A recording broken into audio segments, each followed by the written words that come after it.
পড়াশোনা সম্পূর্ণ করে অথবা মাঝপথে ছেড়ে দিয়ে প্রায় সব বন্ধুরাই এখন সংসারী। দেখা সাক্ষাৎ নেই বললেই চলে। সিথির খুব মনে পড়ল সেই স্বর্ণালী দিনগুলোর কথা।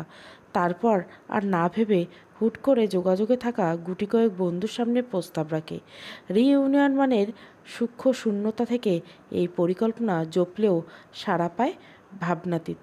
আস্তে ধীর সব বন্ধুদের কন্ট্যাক্ট নাম্বার জোগাড় করে জানাতে গিয়ে দেখল বাকিরা তার চেয়ে অধিক উৎসাহী। ক্লাসের সবচেয়ে পড়াকু থেকে শুরু করে শেষের দিক থেকে প্রথম স্থান উত্তীর্ণ করা প্রায় সব বন্ধুরাই আসছে। খুশি মনে এখন সবাইকে কল দিয়ে ডেট জানাচ্ছে সিথি। কাগজের লিস্টে থাকা নাম্বারের ভিড়ে একটি নাম্বার তার মনোযোগ নিগ্রহভাবে আকর্ষণ করল। নম্বরটি হলো কৌশলের প্রিয় সখী ইন্দুপ্রভার। সাংসারিক জীবনে ব্যস্ততার জন্য একের পর এক খোঁজ নেওয়া অবসর পায়নি। তাই তো পুনর্মিলনের অছিলায় গুটি কয়েক বসন্ত পার হওয়ার পর গত সপ্তাহে তাদের কথা হলো। কথা শুরুর প্রায় ঘণ্টাখানেক আবেশে দুই সখী কেবল কেঁদেই গিয়েছিল। তারপর থেকে প্রায়ই কথা হয়। সিথি আজ আবার কল লাগালো। রিং শেষ হয়ে কেটে যাওয়ার আগ মুহূর্তে কল রিসিভ হলো। ওপাশ থেকে মিষ্টি একটি আওয়াজ এলো। সরি রে, সোনাইকে স্নান করাচ্ছিলাম, এজন্য ফোন উঠাতে দেরি হয়ে গেল। সিথি বলল, সমস্যা নেই, শোন, ডেট ফিক্সড হয়ে গেছে। ও তাই? কবে, কোথায়? শুক্রবার আমাদের এমসিসি ক্যাম্পাসে। এই শুক্রবার? হ্যাঁ। আসতে পারবি না? আসবো তো, না আসতে পারলেও আসবো। সিথি হেসে বলল, রঙ্গ করে বলল, আচ্ছা ইন্দু, তোর বর মানা করলে? সুব্রতকে তুই চিনিস না? ও কখনো কোনো কাজে মানা করে না আমায়, গর্ব করে বলল ইন্দুপ্রভা। শীতে আরও কিছু বলতে যাবে, সাথে সাথে বাচ্চার কান্নার আওয়াজ ভেসে এলো ওপাশ থেকে। ইন্দুপ্রভা তড়িঘড়ি করে বলল, খিদে পেয়েছে ওর, আমি খাইয়ে নিই। সিথি আচ্ছা জানিয়ে কল কেটে দিল। এরপর বাকি সবাইকে কল করতে লাগলো। অনেকটা সময় এগোলো, রাত হয়ে গেল। শেষ নাম্বারটিতে এসে লম্বা একটা শ্বাস ফেলে কল লাগালো। রিসিভও হলো তৎক্ষণাৎ। ওপাশ থেকে ভরাট গম্ভীর আওয়াজ এলো, হ্যাঁ সিথি, বলো। সিথি হেসে বলল, ভালো আছো দিব্য? দিব্য হাসলো, হ্যাঁ আছি। তোমার খবর ভালো? ভালো ভালো। আচ্ছা, বেবি কী করছে? ওর নানুর কাছে আছে। শোন, যার জন্য কল দিলাম, আমাদের রিইউনিয়নের ডেটটা শুক্রবারে পড়েছে। গ্রেট, সবাই এসছে? যাদের সাথে কন্ট্যাক্ট করতে পেরেছি তারা সবাই এসছে। ও, তুমি কি স্পেসিফিক কারো খবর চাইছো? ধরা পড়ে গিয়ে অপ্রস্তুত হাসলো দিব্য। এমনি আর কি। মলিন হেসে সিথি জানালো, হ্যাঁ, ও আসছে ওদিন। দিব্যর হাসিকে প্রশস্ত করে দিতে ওই কটাই যথেষ্ট ছিল। শুক্রবার এমসিসি প্রাঙ্গণ, আনাচে কানাচে উৎসবের মুখর আনন্দ। সবাইটা দেখে শীতে অবাক হচ্ছে। এক মনে ক্লাসের সবচেয়ে সুন্দরী মেয়েটির চোখের নিচে 1 ইঞ্চি পুরো কালো দাগ, মুখ ভর্তি ব্রণের নির্দেশন, শরীরটাও মুঠিয়ে গেছে। চোখে মুখে হতাশা আর জীবনের প্রতি প্রবল বিতৃষ্ণা।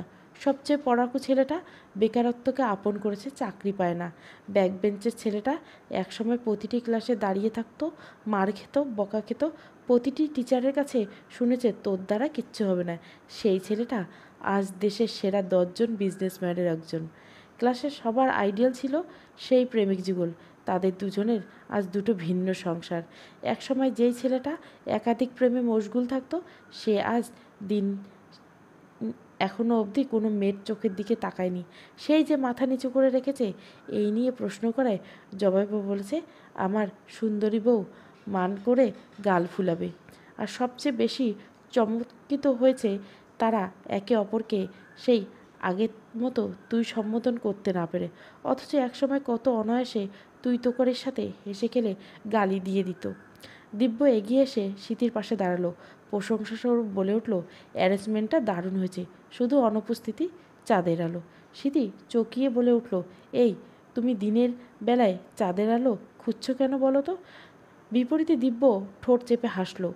তখনই সিথির ফোন বেজে উঠল। ইন্দুপ্রভার নাম্বার। দ্রুততার সাথে কল রিসিভ করে বলল, কই তুই, এখনও আসিসনি কেন? ওপাশ থেকে ইন্দুপ্রভা বলল, জ্যাম ছিল রে, এখন গেটের সামনে আছি, আয় তো। সিথি আসছে বলে চলে গেল। দিব্য ওখানেই দাঁড়িয়ে ফোন চোখ রাখল। কিছুক্ষণের মাঝে গেট দিয়ে সিথির সাথে বাচ্চা কোলে একজন অসম্ভব সুন্দরী রমণীর প্রবেশ ঘটল। শুভাঙ্গে মেরুন রাঙা সুতির শাড়ি। দিব্যর চোখ ওদিক যাওয়ার পর আর সরাতে ফুসরত পেল না। অপলকভাবে কেবল দেখেই গেল। কি সুন্দর দেখাচ্ছে, একদম গ্রহণ লাগা চন্দ্রের মতো সুন্দর। মাত্র করা এই কাজটি চরম অনুচিত জেনেও নিজেকে আটকালো না সে। তাকিয়ে রইল অনিমেষ। সে তাকিয়ে তাকিয়ে দেখলো তাকে, জীবনে এসেও এলো না যে। আর সবশেষে ইন্দুবাবার চোখে এলো ওর চোখ। চোখাচোখি এই মুহূর্তে ইন্দুবাবা চমৎকার হাসলো। সেদিকে কিছু একটা বলে এগিয়ে এলো ওর দিকে। দিব্য নিজেও গেল। মুখোমুখি এবার দুজনের। কোথায় সূচনা করলো ইন্দুবাবা। কেমন আছিস ভাই? কত পাল্টে গেছিস। পরপর থেমে আবারও বলল, কত অ্যাট্রাকটিভ হয়ে গেছিস। লাগামহীন মুখ তোর। দিব্য এতে একসময় অভ্যস্ত ছিল, তাই কেবল হাসলো। মাথা চুলকে বলল, ভালো আছি, তুই? বেশ আছি। তোর দিক থেকে নজর সরাতে পারছি না রে। যখন এসএসসি দিলাম তোর দাড়ি তো দূর, গালে লোম ছিল না, আর এখন কি সুন্দর চাপ দাড়ি। সার্জারি করেছিস নাকি? এতদিন পর দেখা, একটুও পাল্টাস নেই। এখনও সে আগের মতো মজা উড়াচ্ছিস। আমি পাল্টাইনি ঠিকই, কিন্তু তুই বহুত পাল্টে গেছিস। সময় পাল্টে দেয়, স্মৃতিরা আঁকড়ে রাখে। তোকে ধরে রেখেছে, রাখতে পেরেছে। না পারলে তো বদলে যেতাম। জবাবে তর্ক হতো, তাই দিব্য এড়িয়ে গেল পাল্টা প্রশ্নে। মেয়ে কোলে ঘুমন্ত 10 মাসের বাচ্চাকে ইঙ্গিত করে প্রশ্ন করল দিব্য। ইন্দুপ্রভা উপর নিচ মাথা ঝাঁকিয়ে ইতিবাচক সম্মান প্রদান করলো। দিব্য বাচ্চাটির দিকে তাকিয়ে মুচকি হেসে ইন্দুপ্রভাকে নাম শুধালো। নাম কি? ইন্দুপ্রভা মেয়েকে বুকের সাথে আরও মিশিয়ে নিয়ে বলল, আমার চন্দ্রা। বিনিময়ে দিব্য হেসে বলল, সুন্দর নাম। এরপর আবার বলল, তোর বরের খবর কি? ভালো রে, ওর মতো মানুষ হয় না। কী যে যত্ন নেয় আমার। ও না থাকলে তো একা হাতে এই দুষ্টুকে সামলাতে পারতাম না। যাক ভালো। এখন থাকিস কোথায় ইন্দু? থাকি তো ঢাকাতে। কিন্তু তুই আমাকে ইন্দু ডাকছিস কেন? আগে না চাঁদ ডাকতি। তোর মনে আছে? অবাক হলো দিব্য। রাগ করলো ইন্দুপ্রভা। মনে থাকবে না? রাগ দমাতে সময় নিল না, ক্ষণিকেই কমিয়ে নিল। প্রসঙ্গটা পাল্টে ফেললো। আচ্ছা, তোর বউয়ের খবর কি? বাচ্চা কাচ্চা কয়টা? তোর না ইচ্ছে ছিল বিয়ের পর ডজনে ডজনে বাচ্চা নেওয়া, সেসব ইচ্ছে কই গেল? দিব্য যেন মজা পেল এবং নিজেও খানিকটা নিল। On processing. ওরে, বউ সুন্দর খুব না? চোখ টিপে দিব্য বলল, তোর চেয়ে খুব সুন্দরী। মুখ ভেঙালো ইন্দুপ্রভা। আমার মতো সুন্দরী 2টা পাবি? খোঁজ না শহরে। পেলে দেখা পেয়ে যেতে পারিস, বাট নিজের করে পাবি না। মিনমিন স্বরে দিব্য বলল, এই জন্য মেবি তোকে পাইনি। শুনতে পেল না ইন্দুপ্রভা, শুধালো জোরপূর্বক হাসলো দিব্য। Love marriage? ইন্দুপ্রভা মুচকে এসে বললে, হ্যাঁ। কয় বছর? 4 বছরের প্রেম, 3 বছরের সংসার। বেশ লম্বা সময়। বেশ বেশি। তোর আমার চেয়ে বেশি না? হ্যাঁ, কীভাবে? ক্লাস 1 to 3 অবধি ক্লাসমেট। 3তে তুই সেকেন্ড আর আমি ফার্স্ট হওয়ায় শত্রুতা শুরু। চলে 6 অবধি। 7-এ গিয়ে ফ্রেন্ডশিপ করি। 12 অবধি চলে ফ্রেন্ডশিপ। 12 বছর রিলেশন। বাহ, তোর বরের চেয়ে বেশি টাইম স্পেন্ড করেছি আমি তোর সাথে। ইন্দুবাবা একা হাতে মেয়েকে সামলে অন্য হাতে দিব্যর বাহুতে মেরে বলে, হ্যাঁ, এই কথা আবার বরের সামনে বলিস? কি করবে তোর টাকলা বর? বেশি কিছু করবে না, জাস্ট পেদাবে ধরে। আর আমার বর টাকলা না ছাগল, এভারেজ চুল। তবে তোর চুলগুলো অনেক বেশি বড়, অনেক বেশি বড়। আর কি? এটাও অ্যাট্রাকটিভ খুব। কাটিস না কেমন সুন্দর লাগে, মানায় তোকে। ঘাড় দুপাশে নেড়ে দিব্য বোঝালো, অ্যাজিউম সো ম্যাম। দূরে দাঁড়িয়ে থাকা হাওয়াই মিঠাইয়ের গাড়ি দেখে ইন্দুপ্রভা বলে উঠল, মনে আছে একবার হাওয়াই মিঠাই খাওয়ার জন্য মাঝ রাস্তায় বায়না ধরেছিলাম? সে কি কাণ্ড! মা এখনও মাঝে মাঝে সেসব সুব্রতর সামনে বলে। দুজনে মিলে খুব খ্যাপায় আমায়। মনে আছে সে কাহিনীগুলো? মনে না থাকার কথা তো নয়। আমি ভেবেই পাইনি কোনো ষোড়শী কী করে মাঝ রাস্তায় হাওয়াই মিঠাইয়ের জন্য কাঁদে। অনেক বাজেভাবে ফাঁসিয়ে দিয়েছিলি। ফেঁসে গিয়েছিলাম তোর মাঝে। শেষ কথাটি দিব্য বেশ মিনমিন স্বরে বলল। বুঝতে না পেরে ইন্দুপ্রভা শুধল, বুঝবি না, বাদ দে। কী বলিস? ইন্দুপ্রভা থামল। এরপর আবার বলল, বল। কথা এড়িয়ে গেল দিব্য। এমনভাবে কান্না করছিলি সেবার যেন আমার ছেলে ধরা, আর তোকে আজীবনের মতো ধরে রাখবো আমরা। এর মধ্যে চন্দ্রার ঘুম ভাঙল। জেগে উঠে কাঁদো কাঁদো শুরু করলো। ইন্দুপ্রভা দিব্যকে বলে ওদিকটায় হাঁটা দিতে লাগলো। দিব্য এক দৃষ্টিতে চেয়ে রইল। অন্যমনস্কভাবে বিড়বিড় করে বলে উঠল, তুই আমার জীবনে ঠিক সেই হাওয়াই মিঠাইয়ের মতোই মিষ্টি মায়াবী ছিলি, ভীষণ রকমের আদরে ছিলি। দূর থেকে তার মেঘবরণ রূপ, নাজুক স্বভাব দেখে আমি কখন যে মায়ায় জড়িয়ে গেলাম বুঝতেই পারলাম না। ধর্ম ছিল বাতাসের ন্যায়, না বুঝেই ধরতে গেলাম। ছুঁয়ে যেন হারিয়ে গেলি, হাওয়ায় মিশে গেলি, আমার হাওয়াই মিঠাই। থামলো দিব্য। গভীর শ্বাস নিয়ে বলল, তোর জন্য সেটা বন্ধুত্ব ছিল, আমার দিকে সেটা প্রেম ছিল চাঁদ। তোকে চেয়েছিলাম অনাকাঙ্ক্ষিতভাবে, তবে পাইনি ইচ্ছাকৃতভাবে। তুই যে আমার জন্য নিষিদ্ধ চাঁদ। প্রতি মুহূর্তে স্রষ্টার কাছে প্রার্থনা করি তোর প্রতি আমার সকল অনুভূতি হোক নির্বাসিত। অথচ আমি আজও একাকী বসে তোর খোয়াবে দিন কাটি। বিয়ে করিনি রে, মনের মতো পাইনি, পেলে করে নিব। মুচকি মুচকি হাসতে লাগলো দিব্য। এক হাত প্যান্টের পকেটে পুরোয়, অন্য হাত দিয়ে ফোনটা টিপতে টিপতে এগিয়ে গেল স্কুলের ভিতর। প্রতিটি দেওয়াল, প্রতিটি ইট, সবটাই মিশে আছে কত সব স্মৃতি। একে একে সেসব প্রতিটি ক্লাসরুমে ঢুকলো। স্কুল চত্বর থেকে বেরিয়ে কলেজের সায়েন্স ভবনে চলে গেল। অফিসে, লাইব্রেরি, টিচার্স রুম সবগুলো সেই আগের মতোই আছে। করিডোরের সামনে গিয়ে হাঁটতে হাঁটতে বর্ষণের ডাক এলো। আকস্মাৎ মনে পড়ল এক বিকেলে স্কুল ছুটির আগমনে বৃষ্টি কথা। তখন সদ্য কৌশলে পদার্পণ করেছে এক কিশোরী। ভারী ঝুমঝুম বৃষ্টির মাঝে ক্যাম্পাসের সেই কদম গাছের সামনে লাফাচ্ছিল। সেই দৃশ্যটা সুন্দর ছিল, এতটাই সুন্দর যে সেই ঘটনা 12 বছর পর আজও দিব্যর চোখের সামনে বৃষ্টি নামলেই তা ভেসে ওঠে। বৃষ্টি নামলেই এক চন্দ্রমুখ ভেসে ওঠে। সেই মুখকে সবাই চেনে ইন্দুপ্রভা নামে। আজ সে ক্যাম্পাসে সিনিয়রদের রিইউনিয়ন। তা আমাকে বলিসনি কেন? কুন্দনের কথায় পাশ থেকে জয়া বলে উঠল, হ্যাঁ সেই। তুমি যে শুক্রবার গ্রাম থেকে বাসায় ফিরে কলেজের লাইব্রেরিতে চলে আসতে চাইবে আমার জানা ছিল না। কুন্দন সরু চোখে তাকিয়ে বলল, কেন জানা থাকবে না? অবশ্যই জানা উচিত। বান্ধবীর মনের কথা বুঝতে পারো না? সেই তুমি কচুর সখী আমার। মুখ ভেঙালো জয়া। কুন্দন স্কুল মাঠের ভেতরে জমজমাট পরিবেশের পাশ কাটিয়ে কলেজের ভিতর ঢুকে গেল। মেঘ ডাকছে, বৃষ্টি নামছে। জয়া বিরক্ত নিয়ে বলল, বৃষ্টি পড়বে, আজ আসার কি খুব দরকার ছিল? লম্বা বিনুনি পাকানো চুলগুলো নাড়াতে নাড়াতে কুন্দন ছোট করে কেবল বলল, খুব। করিডোরের মাঝখানে লাইব্রেরি। জয়া হাঁটতে হাঁটতে ভিতরে ঢুকে গেল। ঠিক দরজার চৌখাটে দাঁড়িয়ে পড়ল কুন্দন। মাথা হালকা ঘুরিয়ে পেছনে তাকিয়ে দেখলো এক ভদ্রলোক উল্টো ঘুরে দাঁড়িয়েছে। পেছন থেকে বেশ পরিপাটি দেখতে। এক দৃষ্টে চেয়ে আছে ক্যাম্পাসের ওই কদম ফুল গাছের ওদিকে। কে জানে কেন? কাজ ঝাঁকিয়ে কুন্দন ভেতরে প্রবেশ করলো। কিছু বই জমা দিয়ে জয়া নিয়ে দোতলায় চলে গেল। কোনো উদ্দেশ্য নেই, মজাটা এখানেই।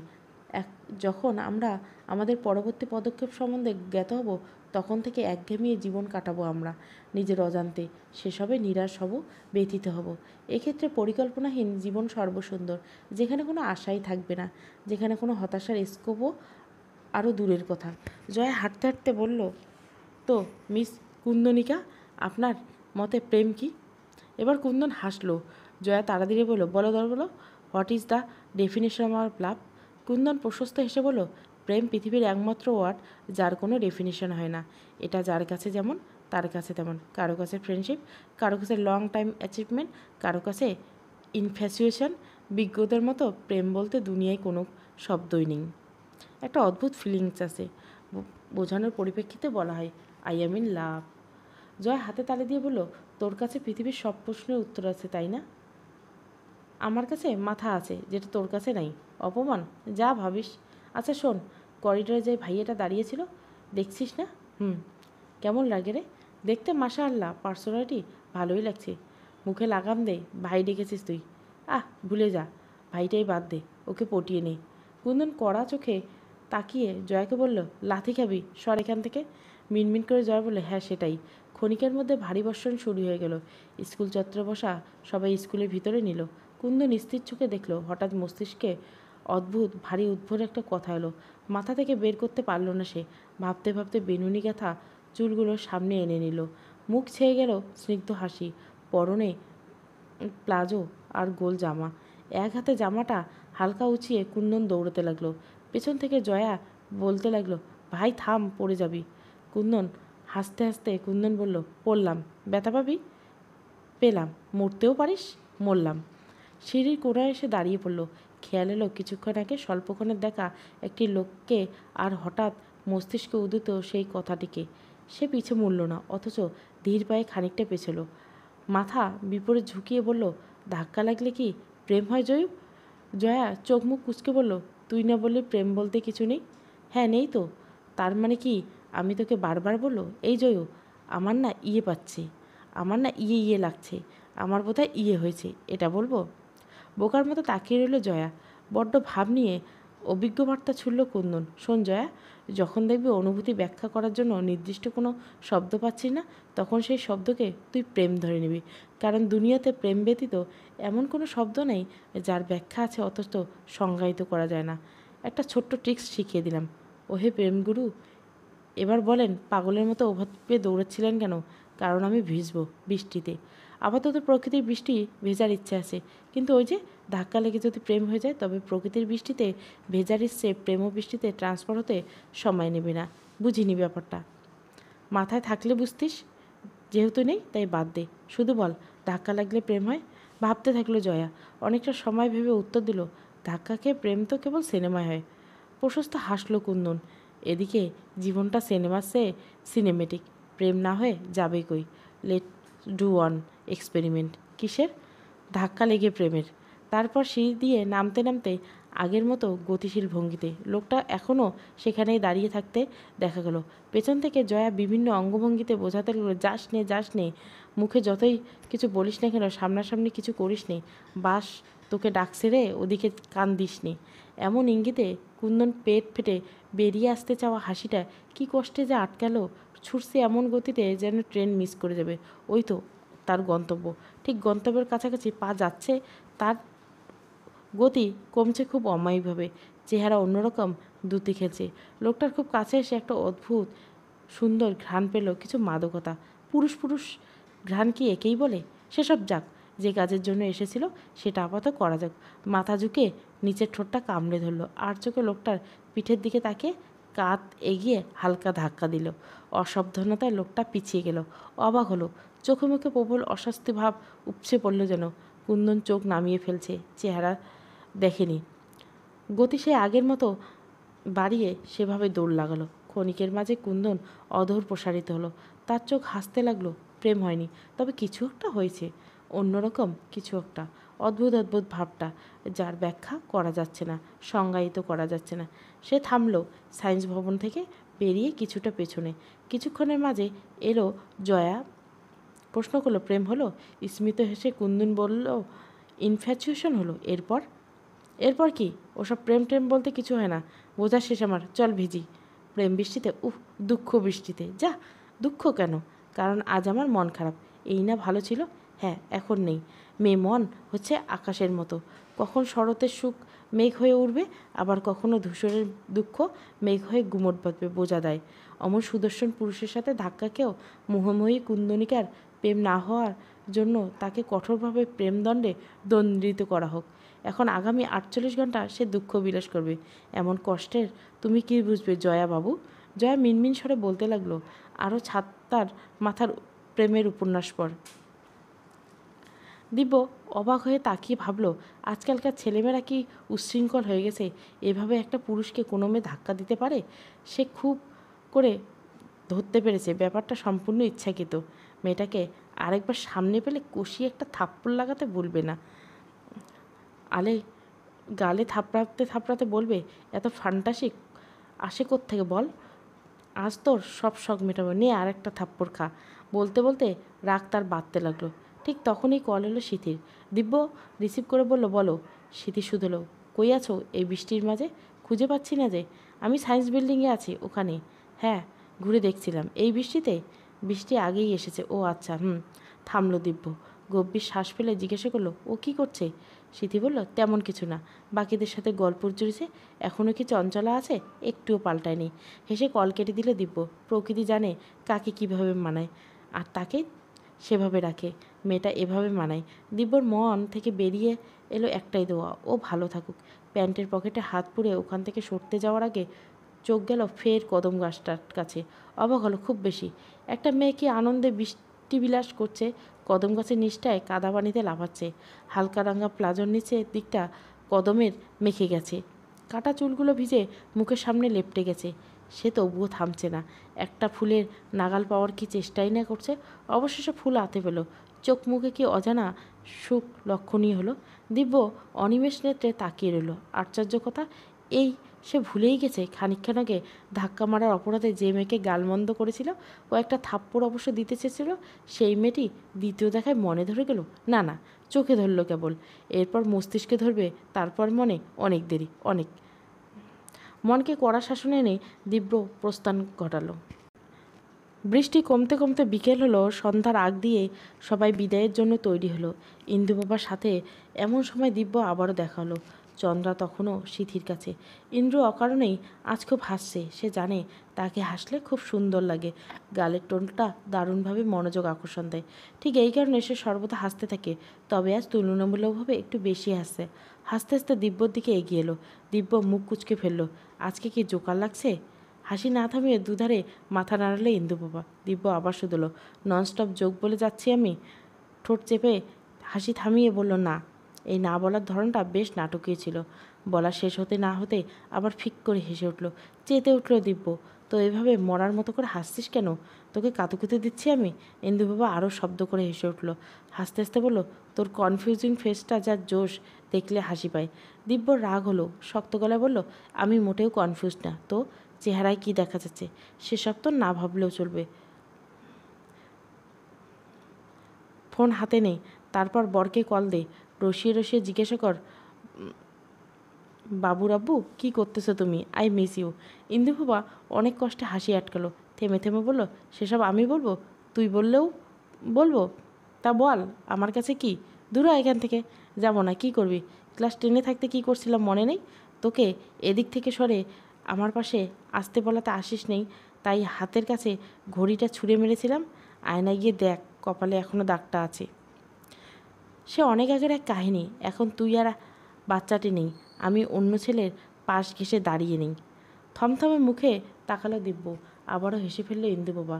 গুনগুন করে গাইতে লাগলো, প্রেমে পড়েছে মন, প্রেমে পড়েছে অচেনা এক মানুষ, আমার বন্ধুকে পাগল করে দিয়েছে। কড়া দৃষ্টিতে তাকালো দিব্য। ইন্দু ভাবলেশীনভাবে বলল, আমি কিছুই দেখি নেই। কেউ যে ওই বিল্ডিংয়ের নিচতলায় দাঁড়িয়ে কদম গাছের নিচে একটা মেয়েকে লাফাতে দেখে দুনিয়া ভুলে গেছিল, আমি দেখিনি। ট্রাস্ট মি, কিচ্ছু দেখিনি। দেখিসনি? একদম না। আজ তোর হচ্ছে। এই বলে দিব্য সিরিয়াসলি মুখে ইন্দু বাবার দিকে এগোলো। চঞ্চল্যময় আর কে পায়। দৌড়াতে শুরু করলো শাড়ির কুচি চেপে। পিছে পিছে দিব্যও দৌড় লাগলো। ঠিক সেই মুহূর্তে মানসপটে সকালে সেই একটি দৃশ্য ভেসে উঠল। দিব্যর সাথে তামাশা রটিয়ে এভাবেই ভেগেছিল। এমনভাবে হাসতে হাসতে এগোচ্ছিল। সেই চলন, সেই স্বভাব, সেই আহ্লাদ, সেই শখ, সেই সব কিছু। শুধু মানুষ দুটি পার্থক্য। শুধু পার্থক্য এই, একজনের পিছে দিব্য সব ছেড়ে ছুঁড়ে ছুটেছে, আর অন্যজনের বেলায় সে কেবল তাকিয়ে থাকতে পেরেছে। একজন অতীতের প্রিয় অধ্যায়, আর অন্যজন চাইলে সে ভবিষ্যতে চিরসত্য হতে পারে। আচ্ছা, দিব্য চাই কি? এদিকে আশেপাশে সকল বন্ধুরা মুগ্ধ চোখে ওদের দেখা গেল। কিছু বন্ধুত্ব কখনো শেষ হয় না। 1000 বছর বাদে দেখা হলো, সে আগের মতোই থাকে। সেই ঘটনার মাস পেরোলো। কুন্দন বসে বসে টাইপিং করছে। ফেসবুকে খানিকটা লেখালেখিও শখ তাক। লিখতে লিখতে ফোনে একটা মেসেজ এলো। গিয়ে মেসেজ ওপেন করতে আশ্চর্য হলো, একটা প্রাইভেট নাম্বার থেকে ব্লক মেসেজ। পরপরে মস্তিষ্ক অন্য বিমুখ হওয়া থেকে বিষয়টি থেকে পুরোপুরি দূরে এলো। খানিক বাদে রুমে প্রবেশ করলো সুমনা বেগম। কুন্দনকে দেখে মিষ্টি করে হাসলো। বিনিময়ে কুন্দনও হাসলো। নিত্য নৈমিত্তিক কাজ এটা। এগিয়ে এসে কুন্দনকে পাশে বসে বললেন, কি করা হচ্ছে? কুন্দন বলল, এমনি কিছু না। একটা কথা ছিল। এত হেজিটেট ফিল করছে কেন? যা বলার বলে ফেলো। তোর ইয়াসিন চাচা আছে না? কোন চাচা? আমার জামানতে বাপের তো ভাই নাই। তোর বাপের চাচাতো ভাই। ও, তবে চিনলাম না। আচ্ছা, কী হয়েছে? ওনার এক বন্ধুর ছেলে আছে তো? বাবা মায়ের একমাত্র ছেলে, বেশ সভ্যভদ্র। আচ্ছা, ছেলেটাকে আমার কাছে পাঠাবে? এরপর আমি তাকে অসভ্য অভদ্র বানাবো, মানে ট্রেনিং দিব আর কি, তাই তো? কুন্দন নির্লিপ্তভাবে সুমনা বেগম কপাল চাপড়ালেন। কপালে হাত রেখে আর চোখে তাকিয়ে অবসন্ন কণ্ঠে বললেন, তুই কি কিছুই বুঝতেছিস না? না, বুঝতে পারছি না। এজন্য তোমার উচিত আমার সাথে খোলাখুলি ডিসকাস করা।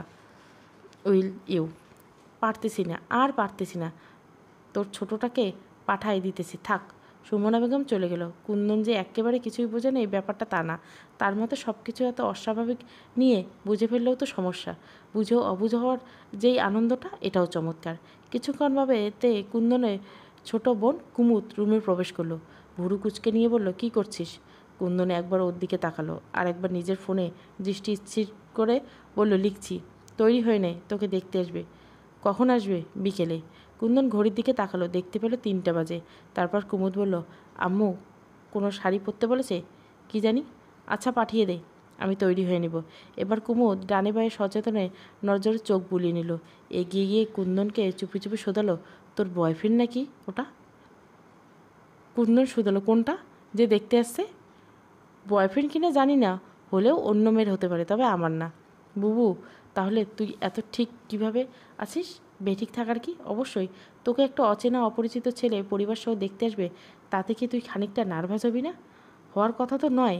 মেয়ে দেখতে আসা পরিবারের 70% মেয়েকে প্রথমবার দেখতে আসে, সেক্ষেত্রে মেয়ের কাছে তারা সম্পূর্ণ অপরিচিত, অচেনাই থেকে যায়।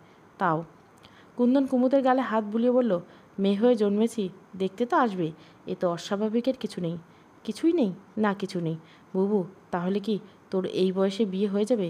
হলে হবে। আমি তোকে ছাড়া থাকতে পারবো না। মেয়েরা সব পারে, সব সুষ্ঠুভাবে গুছিয়ে সামলিয়ে চলতে পারে, চালাতেও পারে। কুমুদ ছলছল চোখে তাকালো। কুন্দন তাতে হেসে বলল, জলদি আম্মুকে বল শাড়ি গয়না পাঠাতে। সাজতে হবে তো নাকি? নয়তো ছেলের বাড়ির লোকেরা বলবে বেটার বিয়েতে মত নেই। আমার আবার বিয়ের খুব শখ। কুমুদ দ্রুত পায়ে চলে গেল। আবার ফিরে এসে প্রয়োজনের সামগ্রী নিয়ে প্রস্থান করলো। সবটাই ঘটল অতি দ্রুততা। কুন্দন কুমুদের যাওয়ার পানে তাকে দীর্ঘশ্বাস ফেলল। তারপর হালকা গোলাপি রাঙা কাতান শাড়িটা সুন্দর করে পরে নিল। সন্ধ্যার আগে দিয়ে কুন্দনকে দেখতে আসা হলো। ছেলে, ছেলের বাবা, ছেলের বান্ধবী এসেছে। মেয়েকে তাদের ভারী পছন্দ হলো। সবার মিলিত সিদ্ধান্তের ঘণ্টা দুয়েকে সে রাতের মাঝেই বিয়ে পড়ানো হলো। রাতারাতি কুন্দনিকা এক বাড়ির মেয়ে থেকে আর এক বাড়ির বউ হয়ে গেল। বিদায় বেলায় আর 5টা মেয়ের মতো সে কাঁদল না, কিংবা কোনোরূপ খুশি প্রকাশ করল না, নির্লিপ্ত রইল। আর তার কান্নাটা কেঁদে নিল কুমুদ। সে কি কান্না! দুবার তার সদ্য বিয়ে করা বরকে ধাক্কা অবধি মেরেছে, আর বলছে আমার বুবুকে আমি দেব না। কুন্দনের এদিকে খানিকটা হাসি পেল। সে হাসল না। বিদায়ের আগ মুহূর্তে একবার শুধু বাবার বাড়ির দেওয়ালগুলো ছুঁয়ে গেল। কী আশ্চর্য! ঘণ্টা কয়েক আগে সে কত নিশ্চিত হলো, হুট করে কী থেকে কী হয়ে গেল। কুন্দন গাড়িতে উঠতেই পাশে তার বর বসলো। নিজের থেকে জিজ্ঞাসা করলো, কোনো সমস্যা হচ্ছে? কুন্দন ডানে বায়ে মাথা নেড়ে বলল, হচ্ছে না। আচ্ছা। লোকটা আর কিছু বলল না। এদিকে কুন্দন চোখও সরালো, একদৃষ্টে চেয়ে রইল স্বকীয় স্বামীর দিকে। বরটা সুদর্শন বটেই। দ্বিতীয়বার কাউকে মনে ধরার অনুভূতি বোঝে মেয়ে। সদ্য বিয়ে করা বরের এমন একটা শুনে ভ্রুটি কুটকে করে দিকে তাকালো কুন্দন। কুন্দন নিজের দিকে তাকাতে দেখে দিব্য হেসে ফেলল। মাথা দুই হাতে দুলিয়ে বলল, আমার সাথে তাই হয়েছে। কুন্দন এবার শুধালো, ও আচ্ছা। এরপর দিব্য আবারও হেসে বলল, সেই স্কুল লাইফে একটা মেয়েকে মনে ধরেছিল, খানিকটা চঞ্চল, অগোছালো, ঠোঁটকাটা, যা তা করার মানসিকতা সম্পূর্ণ এক মেয়ে। তারপর এলো বাধা। স্কুল কলেজে প্রেম ঠেকানোর জন্য অনেক সাধনা করে যেতে হয় মশাই। সেই সাধনা আমি করিনি। মনে ধরাটা পুরোটাই আমার ভুলবশত ছিল। উঠতি বয়সে বাচ্চা ছিলাম। সামনে যে কোনো কিছু এলে দিলে কৌতূহল চলে আসতো। আর আমার সামনে রাখা হলো আমার বেস্ট ফ্রেন্ডকে। 12 বছরের ফ্রেন্ডশিপ ছিল, বুঝলে? তাকে কাছ থেকে দেখতে কবে যে ডুব দিলাম বুঝতেই পারলাম না। সাঁতরাতে সাঁতরাতে দেখি আমার একুলও নেই, কোনো কুলিয়ে নেই। এভাবে ভেসে বেড়াতে রইলাম। চাপা স্বরে কুন্দন শুধল, মেয়েটিতে কী সমস্যা ছিল? ও সনাতন ধর্মাবলম্বী ছিলেন। চকিত চাইলেন কুন্দন। শুকনো ঢোক গিলে বলল, নিষিদ্ধ প্রেম, নিষিদ্ধ পরিণতি? হ্যাঁ তাই। এরপর প্রেমে পড়া থেকে নিজেকে আটকাতে পারিনি, তবে এগোনো থেকে আটকাছি। আজ যে অন্য কারো বউ, বাচ্চাও আছে। মুখ ফসকে কুন্দন বলে ফেলল, আলহামদুলিল্লাহ। সরু চোখে তাকালো দিব্য। তারপর সে নিজেও হেসে নিয়ে বলল, আলহামদুলিল্লাহ। হাসি কমিয়ে দিব্য আবার বলল, আর এরপর ঘটল এর চেয়ে বেশি ইন্টারেস্টিং ঘটনা। কী ঘটল? দ্বিতীয়বার একটা মেয়েকে মনে ধরল। আশ্চর্যের বিষয় এটা না, অবাক করার বিষয় হলো দুজনের মাঝে অদ্ভুত মিল লক্ষ্য করলাম আমি। দুজনের প্রতি অনুরক্তি আসে এক বৃষ্টির বিকালে।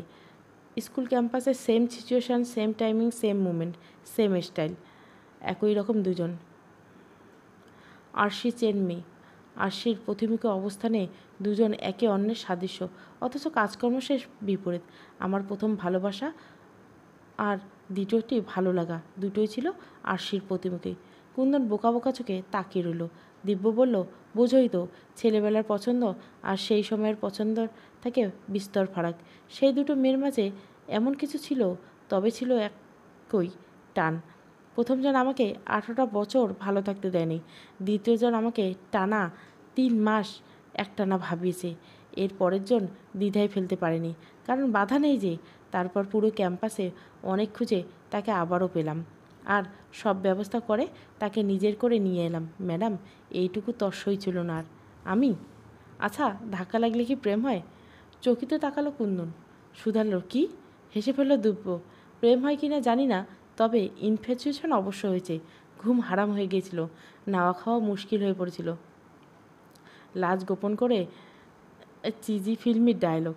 দিব্য হো হো করে হেসে উঠল। আজ হঠাৎ কুন্দন খুব লজ্জা লাগছে। মুখ সরিয়ে গাড়ির জানলার বাইরে তাকালো, আস্তে করে বলল, আর কতক্ষণ লাগবে? জবাবে দিব্য বলল, বাড়ি ক্রস করে এসেছি, আমরা এখন সাভার যাব। সেখানে কেন? মায়ের কবর। মা তো বিয়েতে থাকতে পারলো না, না হয় আমি গিয়ে বউ দেখিয়ে নিয়ে আসি। কুন্দন মলিন হেসে বলল, আচ্ছা।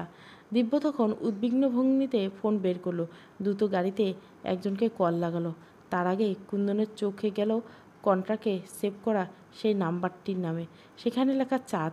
ব্যাপারটি দিব্য খেয়াল করলো না, অথচ সে এডিট করে নামটা চেঞ্জ করে ফেললো। তাদের চাঁদের পরবর্তী নাম হলো দূরের মানুষ। দিব্য ভিডিও কল লাগালো সেই দূরের মানুষটিকে। কয়েক সেকেন্ডের ব্যবধানে কল রিসিভ হলো। ও পাশ থেকে ইন্দ্রপ্রভা বলল, কিরে, হঠাৎ কল দিলি যে? দিব্য ছেলেমানুষি করা শুরু করলো। কুন্দনের একটু কাজ ঘেঁষে এলো। ক্যামেরাতে দিব্যর পাশে অদ্ভুত সুন্দর একটা মেয়েকে বসে থাকতে দেখে ইন্দ্রপ্রভা চোখ বড় বড় করে তাকালো। মুখের সামনে হাত নিয়ে কেশে উঠল। তারপর বলল, বিয়ে ডান? দিব্য উপর নিচ মাথা নেড়ে করলো, ইয়েস, ভেরি গুড। এবার তোর বউকে দে, কথা বলবো। দিব্য ফোনটা কুন্দনকে দিল। ইন্দু কুন্দনকে বলে, শোনো, খুব জ্বালাবে, একদম সব মেনে নিবে না, কিছু বলবেও না, কেবল খাবারের ঝালটা বাড়িয়ে দিবে। ও একদম ঝাল খেতে পারে না, আর খুব সমস্যা হলে আঙ্কেলকে বলে দিবে, কখনো কম্প্রোমাইজ করবে না। আর চুপি চুপি একটা কথা বলে শোনো, আমার পুরো বিশ্বাস তুমি পৃথিবীর সবচেয়ে চমৎকার মানুষকে পেয়েছো, ভালো থাকবে ভীষণ, বিনিময়ে ভালো রাখার দায়িত্বও নিতে হবে, পারবে না নিতে? কুন্দন জবাবে মুচকে হাসলো। ইন্দুবাবু বলল, ব্যাস, এতেই হবে। দিব্য কুন্দন আর কিছুটা কাছে এসে ইন্দুবাবুকে বলল, জোশ না। ইঙ্গিতটা ইন্দুবাবা বুঝেছে। ইন্দুবাবা বোঝালো, আসলেই জোশ। তার চেয়ে বেশি জোশ? ইন্দুবাবা হেসে বলল, হ্যাঁ, আমার চেয়েও বেশি। তারপর আরও কিছুক্ষণ কথাবার্তা বলে কল কেটে দিল দিব্য। কুন্দন জিজ্ঞাসা করলো, আপনার বাসায় কে কে আছে? বাবা আর আমি, আর কেউ নেই? না, বাবা মার লাভ ম্যারেজ, বাবা চট্টগ্রাম আর মা রংপুরে। পরিচয় হলো জাহাঙ্গীরনগর বিশ্ববিদ্যালয়। এরপর যখন তারা পরিবারকে নিজেদের সম্পর্ক জানায়, কেউ মেনে নেয়নি, তারা ঢাকায় চলে আসে, এখানে একাকী থাকা শুরু করে। আমার জন্মের সময় মা মারা যায়, তারপর থেকে পরিবার বলতে বাবা আর আমি। আজ থেকে আমাদের দুজনের ছোট্ট পরিবার 3 জন হলো। কুন্দন তাকালো দিব্যর দিকে, হেসে দিয়ে দিব্য বলল, মিসেস কুন্দনিকা, শেখ পরিবারে আপনাকে স্বাগত। শুক্রিয়া শুক্রিয়া।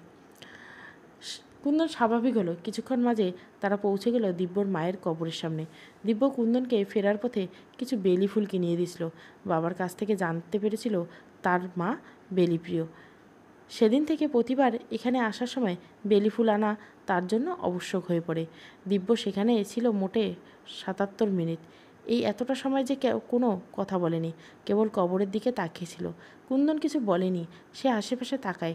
সন্ধ্যায় সেই সময় কেমন যেন স্তব্ধ হয়ে ছিল প্রকৃতি, গাছের পাতাও নড়ছিল না। একদম শেষ মুহূর্তে দিব্য কুন্দনের হাত ধরল। কবরের দিকে দৃষ্টি স্থির রেখে ওষ্ঠকোণে চাঁদের ফালির মতো হাসি হেঁটে বলল, মা, আমি সুখ পেয়েছি, এই সুখকে অসুখ হতে দেব না। বাড়ি ফিরতে ফিরতে বাজলো রাত 12টা। দিব্য তাকে জানালো, আমি খুব বেশি ভালো না, তবে খারাপ একেবারে নেই, খুব রসিক না, তবে রাগী একেবারে নেই, খুব একটা হাসি না, তবে দুঃখ বিলাসী একেবারে নেই। আমার সাথে সংসার করতে ঝামেলা অবশ্য হওয়ার কথা না। কুন্দন প্রশস্ত হেসে বলল, সেম টু ইউ। দিব্য বলল, কিছু সময়ের ব্যবধানে তোমার জীবনকে পাল্টে দেওয়ার জন্য সরি, আমি বলবো না। সব কিছু সুষ্ঠুভাবে হলেও তো সমস্যা, মাঝে মাঝে হোক না কিছু চমৎকারপ্রবক ব্যাপার স্যাপার। কুন্দন হেসে নিয়ে বলল, আমিও অতটা সাধারণ কিছু নেই। I know madam. দিব্য কুন্দনের দুবাহুতে ধরে পিছনে ঘুরল। ড্রেসিং মিররে কুন্দন নিজের প্রতিবিম্ব দেখতে পেল, ঠিক পাশে স্বকীয় স্বামীকে। দিব্য বলল, প্রথমে স্বামী হলাম, এরপর তোমার প্রেমিক হব। প্রেমে পাগল করার বয়স আর আমার নেই, তবে তোমার সাথে আমার হবে ম্যাচিওর একটা প্রেম। এই প্রেমগুলো সাংঘাতিক হয়, কারণ সচরাচর প্রেমের মতো এটা নিষিদ্ধ প্রেম নয়, সবচেয়ে শুদ্ধ, সবচেয়ে ভয়ঙ্কর। প্রেমে উন্মাদ হয়ে যাবেন মশাই? যাবো আর কই, যেখানে লক্ষ্য স্বয়ং আপনি। প্রিয় পুরুষ, আমার বোধহয় নাইওর যাওয়া উচিত। প্রেমে পড়ার পরেই ফিরব। কাল ব্যবস্থা করছি। আশির প্রতিমুখে দৃষ্টি স্থির রেখেই কুন্দনিকা হাসল। দিব্য নিজেও হাসল। পরিশিষ্ট দিব্য কুন্দনিকা তাদের প্রেমটা ঘটা করে হয়নি। বিয়ের বছর 4 গেল, একে অপরের ভালোবাসি বলা হয়নি, অথচ জীবনটা থেমে থাকেনি। ছন্ন ছাড়া চেতনায় কুন্দনিকা সংসারী হয়েছে। একে অপরে কখনোই তারা নিজেদের প্রয়োজন বহিঃপ্রকাশ করে না। না বললেও কুন্দন বুঝে যায় দিব্যর এখন এটা প্রয়োজন। দিব্যর ব্যাপারে ও তাই। কিছু সম্পর্ক থাকে অদৃশ্য সুতোয় গাঁথা, কেউ কখনোই বাইরে থেকে দেখতে পারে না। সুতোটা প্রকৃতি, আকৃতি কেমন, কতটুকু বিস্তার, কেবল সুতোয় গাঁথা দুজন তা অনুভব করতে পারে না। দিব্য কুন্দন সবসময় সেই অনুভব করেছে। একটা ভালো উদাহরণ দিই। দিব্য যখন ঘরমুখো হয়েছে, যতটুকু সম্ভব ঘরে থাকে। সবাই তাকে বলে কাজ জলদি শেষ, ব্যাপারটা তা নয়। কুন্দনকে বেশিক্ষণ না দেখে সে থাকতে পারে না, শান্তি লাগে না। তাই তো বাড়ি ফেরার এত তাড়া, সব ছেড়ে ছুড়ে জলদি জলদি বাড়ি ফেরা। সন্ধেবেলা কুন্দন যখন চায়ের কাপ নিয়ে বারান্দায় বসেছিল, অফিস থেকে ফিরে দ্রুত দিব্য কুন্দনের কাছে গেল। পিছন থেকে জড়িয়ে ধরে কুন্দনের ঘাবড়ে যায়নি। চায়ের কাপ আলতো করে কর্নারের বাক্সের উপর রেখে বলল, বলো। দিব্য হেসে বলল, খুব জ্বালাচ্ছ। আরও একটু শান্তি দিচ্ছ না? আরও একদম স্থির হয়ে থাকতে পারছি না? আরও মাথা খারাপ করে দিচ্ছ? আরও সব ক্ষেত্রে পারফেক্ট আমিটা তোমার কাছে এলোমেলো হয়ে পড়ি। হেসে ফেলল কুন্দন। আমিও। আমার অপারগতা সব তোমায় ঘিরে। আমারও। তাই বলে যে আমি তোমায় খুব ভালোবাসি ব্যাপারটা তেমন না। আমি কিন্তু তোমায় সামান্য ভালোবাসি না। আমিও না। সমাপ্ত। গল্পটা ভালো লাগলে লাইক, শেয়ার এবং সাবস্ক্রাইব করবেন। Thank you for watching.